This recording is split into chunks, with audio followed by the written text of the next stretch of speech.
What's going on, guys? Welcome to another episode of Taste Tuesday on Taste Loot Gaming, the show where we talk about gaming news. My name's Seth. I'm Chevy. And a quick reminder, we have a Discord. Go join that. Join the community. We already have I think 4 people have joined so far. It's down in the description. Click that. Join the Discord. Talk to us about whatever the hell you want. It's a good way to stay in touch with us when you're not watching us here or check out the streams. And another quick reminder, make sure to play Knack and Rhyme if you have enough time not playing Monster Hunter World. I know you guys are playing that a lot right now, but just take a second and play Knack and Rhyme. Both are for free on PlayStation Plus. Download those, play those, come back at the end of the month for Plus Club. We'll be talking about our opinions of those games. Let us know yours. I'm trying to fit them in. I'm gonna. And our game of the month is Ark Survival Evolved. I'm sure you guys know what that is. It is a survival dinosaur Minecraft type game. It's really fun. I also have to find time to play that now that I'm downloading right now Kingdom Come Deliverance and fucking Dynasty Warriors 9. So this is gonna be a rough month, but we're gonna be talking about those all at the end of this month. So make sure to come back for those shows. So we have 3 bits of news. One really is just a video we're going to be watching. Chevy's kind of the systems dude around here, so I'm going to let him tell you all about the first topic. So I'm sure some of you have at least heard that the PlayStation 4's new software update 5.5 is in beta right now. And I'm going to go through the list of features real quick, and then we will talk about them. So they're going to introduce playtime management. So if you have a family and you want to limit the amount of time someone is playing a game, you can actually set a timer, and it will warn them, I believe, in increments of 5 minutes to let them know to find a stopping point in the game and whatnot. Let's talk about that real quick. So sure. What do you think about that? I think it's smart. I do see some issues going forward. I kind of almost wish it would put it in standby. Yeah. And then just maybe log them out of their account. The only problem with that is as soon as someone else goes to use the system, it's going to close it out anyway. So most games autosave, so I don't see this being a huge problem. But if they're playing something that involves manual saving, it'd be real easy to kind of lose track of time and kind of get screwed there. But I obviously it's cool because there's parents out there who want their kids to be done playing games by 8 p.m. or whatever the hell. I don't know what the fuck people do, but it gives them an extra way to kind of control the content their kids are taking in. Or maybe somebody lacks self-control and they want to lock themselves out. It'll be an incentive to do that. I'm always a proponent of more options with anything. Oh yeah, for sure. Pretty cool. Yeah, I think it's welcome. Yeah. They're also going to implement some library UI options. If you're not familiar, the library is all the way to the right and tells you what games you've purchased, which are installed and which are applications. They're going to be adding a PlayStation Plus tab now, so all your PlayStation Plus games will be in that tab. That's fucking awesome. And the ability to hide apps. That's also awesome. So I don't know what the limit to that is, but it, like you said, I think it's awesome as well. I'm an organization freak. I fucking need order in my life.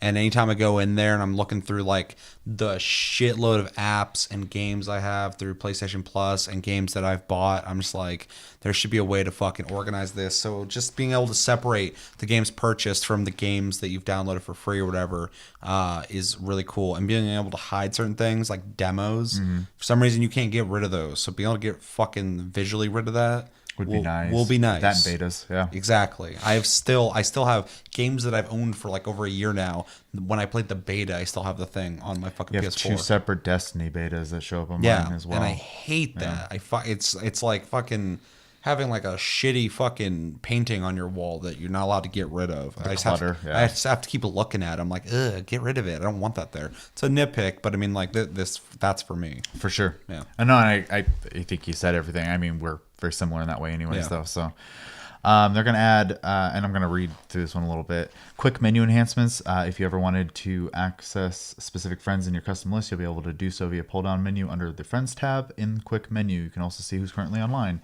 Whenever you're listening to music on PS4, you'll be able to access certain shortcuts from the quick menu. If you're using Spotify on PlayStation Music, the square button will serve as a shortcut for volume control. So it just sounds like they're adding more options to the quick menu, so you can do more without actually leaving the game. I think it's safe to say that we both think that that's absolutely good. Welcome. Yeah, for sure. I like that I don't have to go back to the home screen to do shit. They're going to implement you being able to use background music while using PlayStation Now. That wasn't that's not currently available. So that's, if you're streaming games on PlayStation Now. For anyone using PS Now, I mean that's cool. Yeah. Notification updates. This update will give you the ability to delete old notifications for better organization and management. I swear you were able to do that a while ago, and then they got rid of it. Because my notification tab used to be fucking empty anytime I checked, and now it's just... I think they used to automatically go away when you check them. Yeah. Which I prefer. And then they just let it fill up. Yeah, So this is a good happy medium. Fucking hate it. Yeah. No, it's good. No, for sure. I delete it all. I can't stand it either. Plus, I can't imagine that that's good on your system's resources to have all that crap in No, there. fuck no. You're going to be able to import custom wallpapers via USB now. So you could already do it by downloading them, I believe. Now you can actually put in a thumb drive and do a custom wallpaper that way. I haven't tried this. Have you tried it? No, I like the backgrounds that they design for it. Yeah, so do I. So I think if I put a picture there, I'm not going to be able to read something, and then I'm going to end up switching it anyway. So. Yeah, people like designed it and designed it around the whole aspect of having a UI versus just putting a picture back there. It's really cool. If I did, it'd probably be like fucking Guts from Berserk or some shit. But like, there's a demand for this. They did it on PS3. Yeah. So yeah. Well, it is cool. I can't imagine me using it, especially like with my the background I have right now. I got with the PS4 Pro Monster Edition. It has Rathalos, but it's 3D. Yeah, I see. I wish I had that. Which one, is but really neat. I like for it. that system. Yeah. Let's see. So next one is customizing tournaments team pages. You'll be able to customize your tournament's team page with your own team logo, background, or background that you can import from USB stick. Represent your team by customizing your team page with something unique and original. To set your logo, head over to Events Team, Arrow Teams, Arrow, select your team, Arrow, edit team profile. I don't know much about this. I don't mess with the pages stuff too much. I have no idea what the hell they're talking about. But it's probably for people trying to make their own gaming teams, obviously, and then they can actually implement their own logos instead of having to download them. So someone followed me the other day on PS4. I didn't know you could do that. You can follow or add as friend. Huh? Yeah. I wish there was more incentive for me to want to be social outside of just gaming on PS4 because they have a lot of systems. I just don't use any of them. Tab too, the way Steam does. So. Yeah, we still need to make one on there for probably TLG. Join the Discord.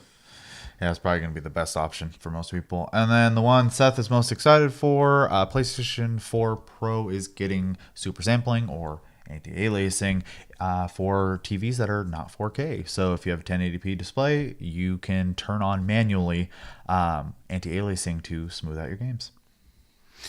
Yeah, they're doing, what is it, super sampling, and I thought they had something else going on with that too.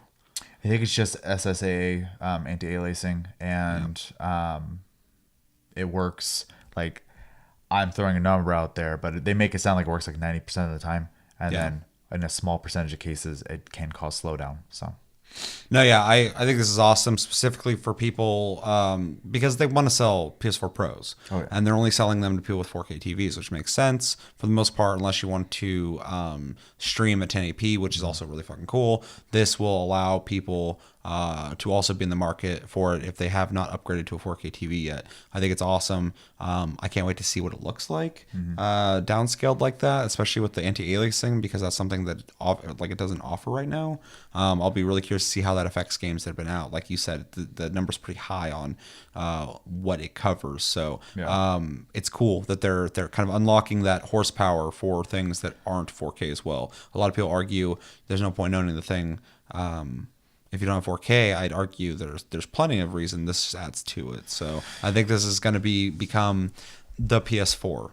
I think that's a weird thing to say, because the PlayStation 4 Pro, even without this, still makes games look a little better and they run better. So they load fast as shit. Yeah, why? Fortnite fucking is like a third of the load time it used to be. Yeah, and they just don't know enough about it at that point, I'd say. Because a lot of people look at anything and they see like really basic stuff. Like they'll be like, they'll see a TV, they're like, oh, it's 4K, it must be good, and they just buy it. Even though there's like multiple levels. There's so many things to that. Yeah, just like someone looks at a fucking camera, they're like, oh, it's got fucking 26 megapixels.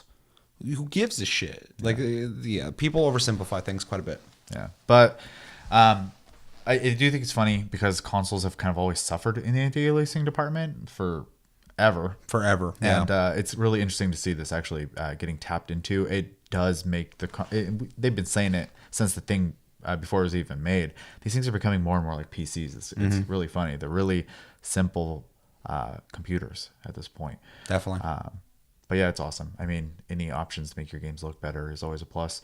Honestly, I'm kind of expecting them down the line to add other essentially toggles to turn on and off for like what kind of things matter to you more. Yeah, they're only going to keep adding to it for sure. So, what do you think overall about this update versus, I guess, I think it's a huge chunk of content. I think it's a really good update. This actually has me excited. A lot of their updates always get me pretty excited. They always have something new and cool. I remember the last one that got me really excited was the one that was allowing people to use external hard drives. I instantly went out and bought like a 4 terabyte hard drive. I did the same. And it works fucking great. So just making pretty much one of my favorite consoles even better is a plus.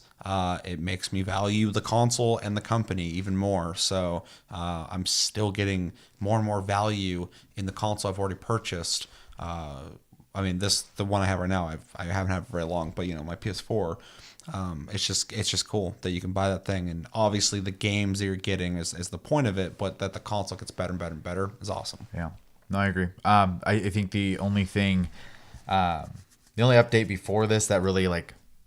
I had a lot of positive opinions on. It's going to be a real sad one, but when they added the quick menu that popped out on the side, because that was much needed. So. Oh, I thought you were saying you didn't like it. No, I was thrilled when they added that because I was like, thank you, because I hated having to leave the game every time for certain things. I don't remember when that wasn't around. I mean, I've had a PS4 since they've been out, but like... Yeah, I don't remember that anymore. I don't know. I don't know if it was completely not there, but it wasn't what it is now. Yeah, because it used. I think it used to. You might not have been there. It's been a while, but yeah, as soon as they made it a little thing that popped out on the left side of the screen, I was like, that is so much better. So, yeah, I think it like paused your game or some shit and like took over your screen, but you could still hold down the button and do that. I don't remember anymore. I'm sure you guys do. While, yeah. It's been. But I remember being excited for that. Yeah, because and it was so good that I forgot about the original. Yeah, it's just a better system, and then as they mentioned earlier, they're improving the quick menu, which is great because I think that is. I hate downsizing the game, so it's great to be able to just pop a menu out. It just kind of feels like an extra step. Yeah, and I like to do things as efficiently as possible. So it's not that big of a difference, but it's obviously. Dude, okay, I gotta say. In everything, games, hardware, whatever, quality of life changes are the best changes usually. Yeah. If you can make my experience, easier and better, I like that. That means a lot as a consumer. So. Yeah, it just always reminds me of the 360 when it came out. The original UI versus the UI towards the end, it evolved so much. It was insane. So much, yeah. A lot of lessons were learned with that, so now it's a lot smoother of a process. They're not completely changing everything nowadays. Even though, have you been on Xbox One lately? Yeah, it's always alien to me when I turn it on because they've changed so much every time. The UI is completely different now. I like it. It's. I need to play around with it because I don't have an opinion. Less shitty PC looking, like with all these little things everywhere. Well, it's more like they had that PS4. weird Windows 8 setup before, and then they switched it to Windows 10 recently, I believe. So it just looks like more like a console. No, it's great because the last one looked like it was meant for a tablet for sure. And I actually was going to say tablet. So even though the console works great, the UI was just fucking god awful. And they made small little differences. They made it a little better and better, but now they just changed the whole thing. And I was on there and I was like, oh, this looks a lot better. It's easier for me to find shit faster. So it's good. The point. Just in time for Sea of Thieves for me. Whenever the fuck that comes out. Sometime this year. Yep. Listen on the comments. What do you think about update 5.5? When do you think it's going to come out? They do not have. I guess you can sign up for the beta now, but they don't know when it's coming out yet. And then what feature is most exciting for you? Yeah. And do you have a PS4 Pro? Do you want a PS4 Pro? Let us know. Second bit of news is D23 happened in Japan very recently, and they showed off Kingdom Hearts 3. So we're going to be watching the trailer for the Monsters Inc. Trailer and talking about it. For transparency's sake, I've watched this already. I also think I watched it, but there's like a bunch of different trailers that got released, so I also watched it on my phone, so it's pretty much like watching it for the first time. But like I said, we're gonna discuss this, and yeah, so let's go.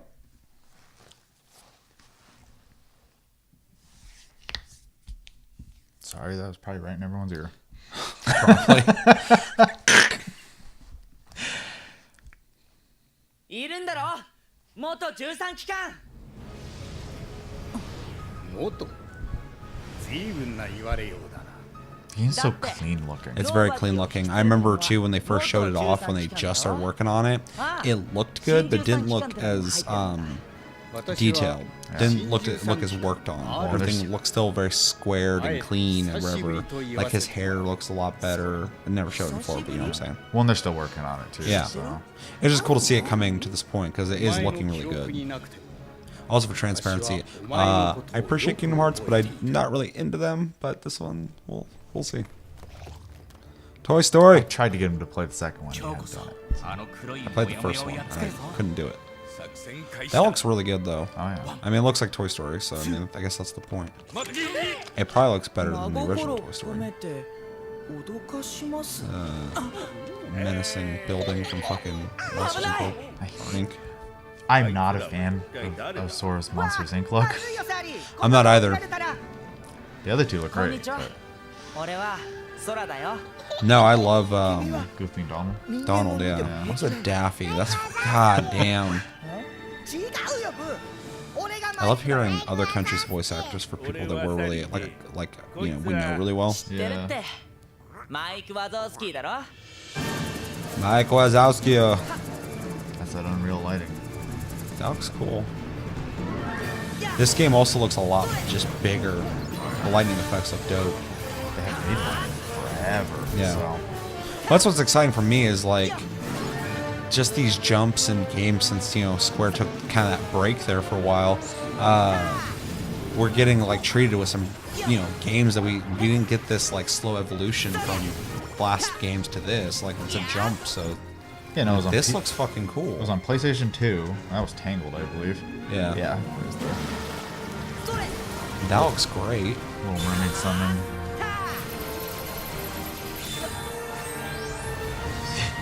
Game's gonna be a seizure waiting to happen, though. The thing is cool with these games, it seems like a lot of people have been playing them. I want to say that's gonna be. This one is like gonna be Mad Teacups. That's awesome. What the fuck?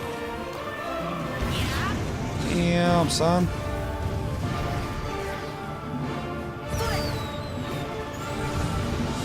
Man, they're going super flashy with this one. Yeah. This is ridiculous.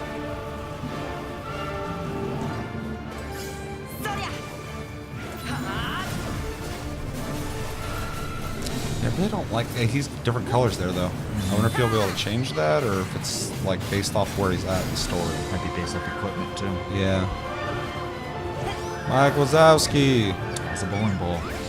That's a fucking cow. Cat thing. お前の心に眠る俺の半分が必要だバニタス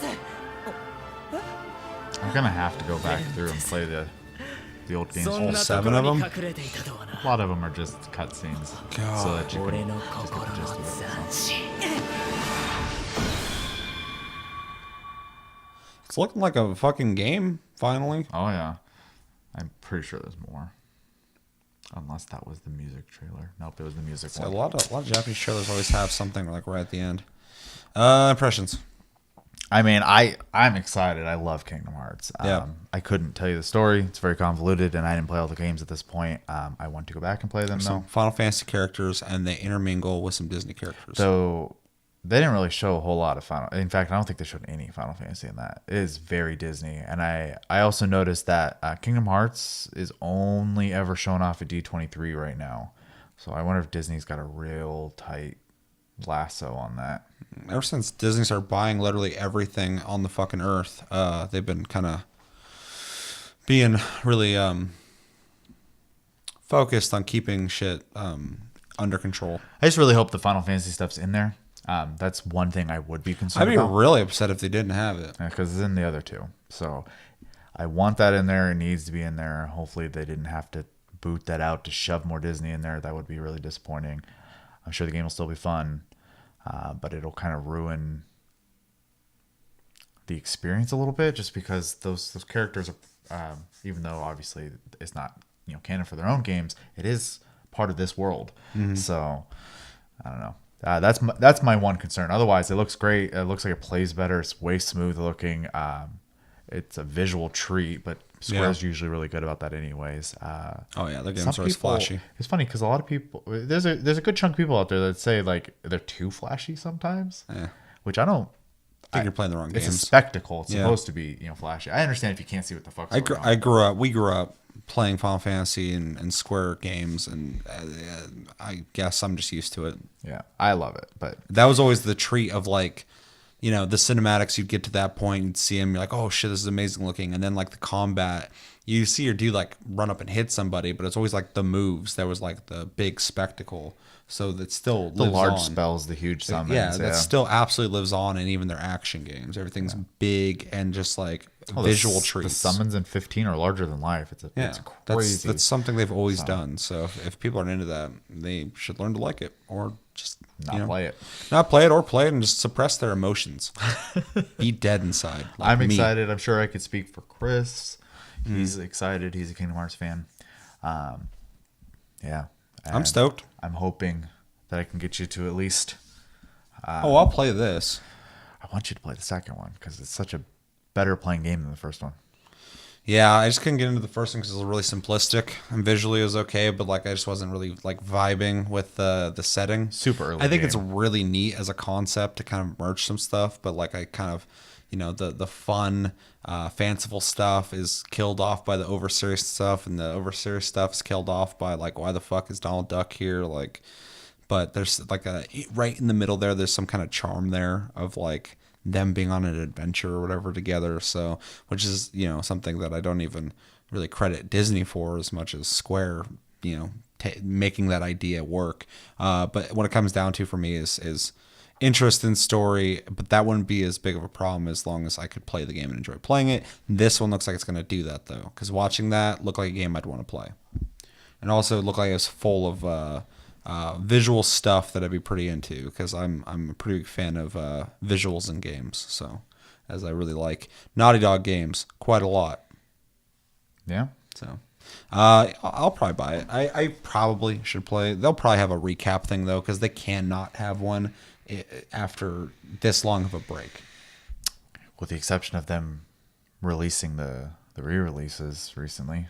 That'd be irresponsible of them though, because fucking they're gonna want to sell this game, and you should be able to buy this game and then like have some like And be able to play it. previously, and then just have like a fucking playing whatever fucking names music. Utada. Yeah. Do, do, do, do, do, do.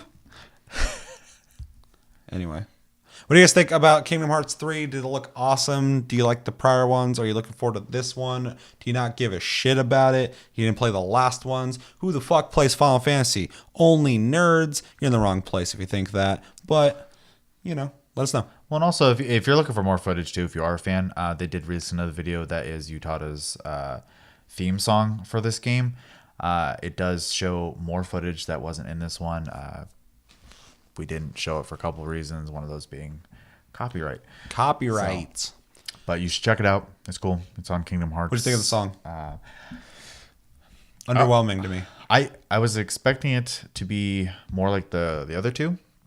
However, I think once I see it paired with the actual intro, I might change my opinion, because it might be tonally set for whatever they're trying to show us. Sure, and that's what I was thinking, because as soon as I heard it, I'm like, so what's the tone of this game then, Yeah. if they're going to be using this song? Because the other two are like more like, the first one is pretty typical, but it is a good song, and the second one's more energetic, in my opinion. One has really like good slow and soft parts, Yeah. and then builds, and There's a lot going on there. So this one was like really slow, and I was waiting for it to like kick off. I'm like, all right, come on. Yeah, I come love on, come on. Hikari's a fun song, but Passion is a way better song. Yeah, so. for sure. Let us know in the comments what your favorite Kingdom Hearts song is, or if you don't like any of them because you're a hater, Let us know. Third bit of news. So Nintendo recently had an investor Q&A, and they talked about the Switch during that, and I'm gonna just hit some key points of that. So basically they want to see the Switch outlast the typical console life cycle of 5 to 6 years. They also said they'd like to see a Switch in every hand, not limited to one per household, but in fact multiple per household. And Miyamoto stated, if consumers take it for granted that everyone has a Nintendo Switch, then we can create a new and very Nintendo genres of play. And Nintendo Switch can have a life apart from smart devices and other video game systems. Expanding the Nintendo Switch world this way is a means of eliminating risk. For sure. What do we think about essentially their ideas for the future of the Switch? Makes sense to me, specifically the one that stands out, and we talked about this a little bit before shooting, but them talking about them wanting more Switches in your house makes complete sense. And we've been talking about this since they talked about the thing coming out. This thing's a hybrid, and I did read somewhere that they're interested in extending the battery life. And I've said for a while now, this thing is essentially a handheld. It's both, but like, if this thing can be pushed further as a handheld, you're not going to need to make another 3DS type option. Yeah. You already have the 3DS out there. It's still going strong. And this thing is both. So they nailed both of their markets in one fucking console. So it only makes sense that fucking me and Chevy both have a Switch in the same house, or fucking every kid in the house has a Switch. It's just the same as they'd have a 3DS. The price point's not too crazy high, and you can play it on your TV. It's literally the perfect handheld, in my opinion, because I'm a person who likes to play games on TVs anyway. And there's people who want handhelds. It does both. So makes sense they'd want to sell to each person to replace those handhelds if they're going that route. The extended life cycle also makes sense. It is kind of ballsy for them to say that, but like, you know, Nintendo does have longevity. Look at their handhelds. They've been fucking riding the same. I mean, they upgraded the 3DS to the new one, but it's still 3DS. And there's only a handful of games that require it. And the 3DS has been out for fucking ever at this point, and it's still selling. And I know a shitload of people who have them. I know people who don't have them still. So I mean, like, this whole thing screams to me they're taking the fucking 3DS mentality and they're moving over to the Switch. Also, them talking about kind of expanding the Switch to what it does. It makes sense because they already showed that they're not going for like the highest graphics, most powerful fucking console in this console race. They just essentially showed up and went, this thing's awesome and fun. You're going to really enjoy having it. What else can Switch do for you that the other ones don't do for you? And I think it's smart for them to kind of cut themselves out into their own separate part of that pie. Yeah. They're doing it with Labo for sure. That completely differentiates them from the other two of the big three. And it's smart because as much as I don't want to see the other two guys do this kind of stuff, I think Nintendo should, because Nintendo has always been the off-ball kind of weird one that does whatever the fuck they want because they can. They're Nintendo. Right. They do whatever the hell they want. They slap Nintendo on anything. Cardboard, you're going to fucking buy it. So, makes sense.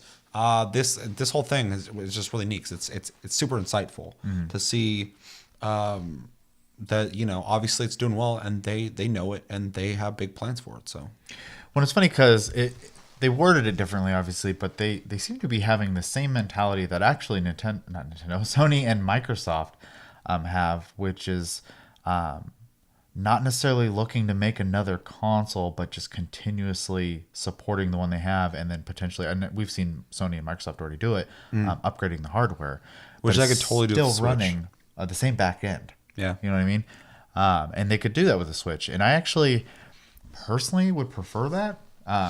It is the one thing that I like about PC gaming that console gaming is always lacked in is when I buy a game, I can play it on whatever PC I build, you know, years down the road or whatever. With a PlayStation or an Xbox or a Nintendo, I have to, because backwards compatibility is pretty much dead. I have to wait for them to release it in their e-store if they decide to do it, or make an HD remake. But then I'm still rebuying the games, and that's always kind of a bummer. Not so much in the HD part because I like that personally, but I know that's not for everyone. Some people just want to play their old games still. With them keeping that back end of their network services and stuff like that and just increasing the hardware, your purchases stay. And I think that is probably the best thing for the consumer and for them in the long run, because people are going to be more inclined. Their system breaks down or starts slowing down or whatever, they're going to go buy the next one instead. So I just think it's better for everybody. Yeah, you're still getting those console sales. And when the new one pops out that's like more powerful, people are still going to buy it. I mean, I was excited for. I still want to buy an Xbox One X. I have no reason to buy one. I still want to get one though. I mean, like, I just love technology. So there's always going to be people out there who's going to want to buy that stuff. And like you said, the whole console longevity, like, you know, they still have all their stuff from prior, you know, their prior experience with that console. If it breaks down, they're probably going to buy the newest and best version of it just to kind of stay relevant. Well, and it'll be the one available at that time. Yeah. So, I mean, the version you had may not be purchasable anymore, which I mean, people do it with cell phones already. And I'm not saying we should necessarily treat consoles like cell phones. I do not want to do that. I don't want to see yearly cycles, but Yeah. I could see, and that people are going to hate me for this probably, I could see every like 4 years, for example, a console coming out and just bumping the power up a little more. As long as it's the same infrastructure and nothing changes in the experience for most people, yeah, it doesn't bother Well, me. think about this realistically too. But if they did find a way to enforce that for you have to buy it, then it would be a little cheap because then now they're pushing you to get more money out of you. The enforcement part, I completely agree with it. I don't want to see that. But if they do an iteration every 4 years and it's in the same fashion that we've seen with the PlayStation Pro and the Xbox One X, you could technically wait until they do it again. And at that point, you're buying a console every 8 years like you've been doing anyways. Yeah, as long as you can still keep playing whatever the hell's coming out between that time, and you can skip that second one or whatever if you wanted to. You can make that console last that long. I mean, in that sense, though, I figured they would just phase out the original one, and then the second one would start becoming the normal one. Well, so, for instance, like the they would PS4 do that. Pro would become like the PS4. But at the same time, not punishing people who still own those ones. You know Yeah, what I mean? yeah, So- for sure. That's the biggest thing, though. If they're going to do something like that, they would need to keep it so people have the option to do what they want when they want. You got to have that guarantee that that system's going to last that 5 to 6 cycle, because if it doesn't, people are going to start. You're going to start tarnishing your name. People You've are just gonna shortened your cycle, and you're forcing people to buy it more often. So we don't want to see that for sure. So going back though to Switch, you know, I think there's room there because obviously they could still bump. You know, a couple of years from now, they're going to be able to fit more powerful stuff in the same size. Yep. Make the design slightly better, make the screen stronger, and up the battery life like a phone. Or offer, you know, things to add to it to make the battery life last longer, and those are things that I think would be completely welcome, because like I said, this thing's both, but it really is like this far away from being like a completely competent on its own fucking handheld thing that you should be able to take it everywhere. You can already do it, it just won't last that long. So if they can kind of nail that over time. I think they're set for that. Like they said, like they want to continue sales into 2023 And beyond, yeah. Yeah, so I think they could do that as long as they can up certain aspects of it. How crazy is it that we live in a time that people are willing to shell out $600 to $1,200 for a phone every year? But the thought of, and I'm not trying to encourage this, but the thought of spending $400 on a console has to be spaced out. I just, random thought that I know It's so an many interesting one, and people actually never think about the price of phones because they're all in plans. So you always think about what you're paying monthly, but people never think that they have $1,000 piece of tech in their pocket that they're dropping on the ground and throwing across the room and fucking smudging up and shit. Yeah.